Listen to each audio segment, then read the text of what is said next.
তো বন্ধুরা, বাড়িতে যেহেতু কাজ চলছে আর এই কুপিটাতে অনেক জিনিসপত্র রয়েছে, যেগুলো জিনিস বের করতে হবে, যেহেতু এটা প্লাস্টার করবে। আর এখানটায় মানে এইটাকে বলে চোরকুপি, আর আমাদের দিকে এগুলো বলে না, চোরকুপি বলে না। তো এখানেই শুধু এটা বলে, তার জন্যই আমি বললাম যে এটা হচ্ছে চোরকুপি। শুনেও হাসি লাগছে। তো এই জিনিসপত্রগুলো হচ্ছে আমার বরের দোকানের, মানে আগে আমার বর মোবাইল ঠিক করতো, তো দোকানের সব জিনিসপত্রগুলো এখানটায় রেখেছিলাম। আর যেহেতু আজকে প্লাস্টার করবে, তার জন্যই আমি সমস্ত জিনিসগুলো বের করছি। আর এই যে দেখো, ভালো ভালো আসন, এগুলো আমার শাশুড়ি অর্ধেক করে সেলাই করেছে, আর আসনগুলো রেখে দিয়েছে আসনগুলো। তো যেহেতু কাজ চলছিল বাড়িতে, সব জিনিসগুলো টপলা বাঁধা বাঁধা বাঁধা বাঁধা আছে।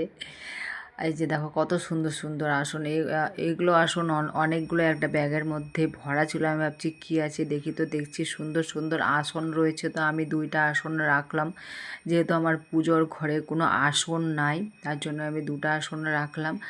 আরও কয়েকটা আসন আছে, সেগুলো আসন ব্যাগটার মধ্যেই রেখে দিলাম। আর এই যে হাত ভাঙা পাখা, মানে পাখাটা আমি মানে যখন কারেন্ট চলে যায়, তো ওই পাখাটা দিয়ে আমি বাতাস করি। তো হাত ভাঙা পাখাটা ওই চোরকুপিটাতে ছিল, আমি খুঁজে পেলাম। এই পাখাটাকে অনেক খুঁজেছি, কিন্তু খুঁজে পাইনি, লাস্টমেশ খুঁজে পেলাম। তার জন্য আমি অন্য একটা জায়গার মধ্যে রাখলাম। আর এই জিনিসগুলো বের করতে আমি নিজে বিরক্ত হয়ে যাচ্ছি, যে এত জিনিস ভরা রয়েছে এখানটায়, যে বিরক্ত হয়ে যাচ্ছি আমি, যে জিনিসগুলো শেষ হচ্ছে না, বের করে যাচ্ছি আর করেই যাচ্ছি, শেষই হচ্ছে না। শুধু আমার বরের দোকানে অনেক জিনিসপত্র রয়েছে। আর এখানটায় যে লোহাগুলো বের করছি, যে বাড়িতে যেহেতু কাজ চলছিল, অনেকগুলো লোহা, মোটা মোটা লোহাগুলো যেহেতু বেঁচে গিয়েছিল, তো ছোট ছোট করে কেটে মিস্ত্রি আমাকে দিয়েছিল। তো আমি এইখানটায় ঢুকিয়ে রেখেছিলাম লোহা, তারপরে তোমার অনেক রকমের জিনিস আছে, সবগুলো আমি লাঠি দিয়ে টেনে টেনে বের করছি। যেহেতু ওখানটায় ঢোকা যাবে না, জায়গাটা খুবই ছোট, আর জায়গাটা একটুখানি উঁচু, তার জন্য ওখানে ঢোকা যাবে না। আর আমি সকাল থেকে স্নান করিনি, তখন বাজে প্রায় গিয়ে তোমার 3টা। তো কাজ করতে করতে আমি 7টার সময় মনে হয় স্নান করেছিলাম। এই ভিডিওটা হচ্ছে কালকের, আর আমি আজকে হচ্ছে তোমার গিয়ে মঙ্গলবার, ভিডিওটা এডিট করছি। মঙ্গলবার না, আজকে সোমবার, কালকে ছিল রবিবার, ভুলে যাচ্ছি।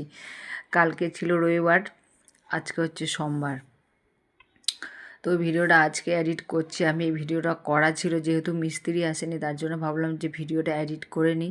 মিস্ত্রি থাকলে তো তখন কাজে এটা ওটা কাজে আমি ব্যস্ত থাকি, কারণ এই জিনিস ওখানে ছড়াও, ওই জিনিস ওখানে নিয়ে যাও, ব্যস্ত থাকি, তার জন্য বিশেষ করে আরও ভিডিও করা হয় না। আর এখানটায় অনেকগুলো বস্তা আছে, বস্তাগুলো খুঁজছিলাম যে কোথায় আছে। আর এই যে আজকে পরিষ্কার করছি, দেখছি অনেকগুলোই বস্তা রয়েছে। তো মানে আমাদের বালিগুলো নিয়ে আসছিলো, তো বস্তা খুঁজে পাচ্ছিলাম না। দেখছি এখানটায় অনেকগুলোই বস্তা রয়েছে, প্লাস পেপার রয়েছে। আমি দোকান থেকে আরও পেপার কিনে নিয়ে এসেছি, যেহেতু সিঁড়িটা কমপ্লিট করছিল, তার জন্য। দেখছি এখানে অনেকগুলো পেপার রয়েছে, বস্তা রয়েছে, অনেক কিছুই রয়েছে। আর এই চোরকুপিটা প্লাস্টার হয়ে গেলে এখানটায় শুধু মানে যেগুলো জিনিস কাজে সেগুলো জিনিস রাখবো, বাকি কোনো জিনিসই রাখবো না। এত আবর্জনা হয়ে আছে না, নিজেকে বিরক্ত লাগছে জিনিসপত্রগুলো দেখে। আর এই যে আমার মিক্সার গ্রাইন্ডার, এই মিক্সারটা মাত্র 1 দিন না 2 দিন ব্যবহার করেছি, ওরকমভাবে ফেলে রেখে দিয়েছি, যেহেতু আমাদের বাড়িতে লাইনের কোনো ব্যবস্থা নেই। শুধু বাইরে একটা বোর্ড রয়েছে, আর একটা বাল্ব জ্বলছে, আর ঘরের মধ্যে একটা বাল্ব, একটা ফ্যান। আর কোথায় যে লাগাবো, আবার তোমার ওই চেয়ারের উপরে লাগাও, আবার মিক্সার বসাও, আবার মিক্সার ব্যবহার করো না, আবার চেয়ার ধাও, মিক্সার পরিষ্কার করো, আমার বিরক্ত লাগে। তার জন্য আমি ওই ব্যাগের মধ্যেই ভরে রেখে দিয়েছি। যখন সব কিছুই ঠিক হয়ে যাবে, তারপরে মিক্সারটা ঠিকঠাক একটা জায়গায় রাখবো। এই মিক্সারটা আমার বিয়েতে পড়েছিল, আমার মাসি আমাকে দিয়েছিল মিক্সারটা, কুচিনা কোম্পানি। এই কুচিনা কোম্পানি মিক্সারটা কিন্তু সত্যি খুব সুন্দর। আর মিক্সারটা 1 দিন 2 দিন ব্যবহার করেছি, আমাকে কিন্তু বেশ ভালোই লাগলো। তো কমপ্লিট হয়ে যাওয়ার পর সব কিছু ঠিক করে নেব।